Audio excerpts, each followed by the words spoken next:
Hello viewers, welcome to maths magic time. நான் shortcut பார்க்கலாம். இந்த திங்கட்கிழமை 61 நாள் கழித்து என்ன கிழமை அப்படின்னு கேட்குறாங்க. 61 நாளுக்கு அப்புறம் வர நாள் வந்து என்ன கிழமைன்னு கேட்குறாங்க. ஃபர்ஸ்ட் நம்ம கொடுத்துருக்குற நம்பரை வந்து எழுதிக்கிறோம். 61 நாள் தானே கொடுத்துருக்குறாங்க, அதை எழுதிக்கிறோம். நெக்ஸ்ட் கிழமை தானே கேட்குறாங்க. ஒரு வாரத்தில் எத்தனை நாட்கள்? 7 நாட்கள். இப்போ வந்து 7 டேபிளில் 61 வருமா? கண்டிப்பாக வராது.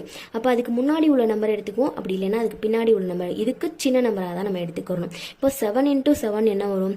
49 வரும். நெக்ஸ்ட் 8 × 7 என்ன வரும்? 56 வரும்.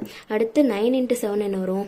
63 வரும். அப்போ 63 எடுக்க முடியாதா? ஏன்னா 61ஓட இது பெருசாக இருக்குது. அப்போ நம்ம என்ன பண்ணணும்? 56 தான் எடுத்துக்கணும். இந்த 56 என்ன பண்ணணும் அப்படின்னா 61 56 61லேருந்து 56 மைனஸ் பண்ணணும்.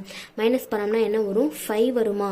ஆன்சர் 5 வரும். இப்போ இந்த 5 என்ன பண்ணணும் அப்படின்னா, கொஸ்டினில் திங்கட்கிழமை கொடுத்துருக்காங்களா? இப்போ திங்கட்கிழமைக்கு அடுத்தடுத்து வர நாளை பார்க்கணும். அதில் வந்து 5வது நாள் என்ன வருதுன்னு பார்க்கணும். திங்களை சேர்க்கக்கூடாது. திங்களுக்கு அப்புறம் செவ்வாய், புதன், வியாழன், வெள்ளி, சனி.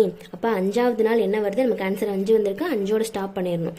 சனிக்கிழமை வருது. அப்போ நமக்கான ஆன்சர் வந்து சனிக்கிழமை ஆப்ஷன் சியில் இருக்கு. அவ்வளோதான். நெக்ஸ்ட் வீடியோவில் வேறு ஷார்ட்கட்டோட பார்க்கலாம். சப்ஸ்கிரைப் பண்ணிவிட்டு உங்கள் ஃப்ரெண்ட்ஸ்க்கும் ஷேர் பண்ணிடுங்க. தேங்க்யூ.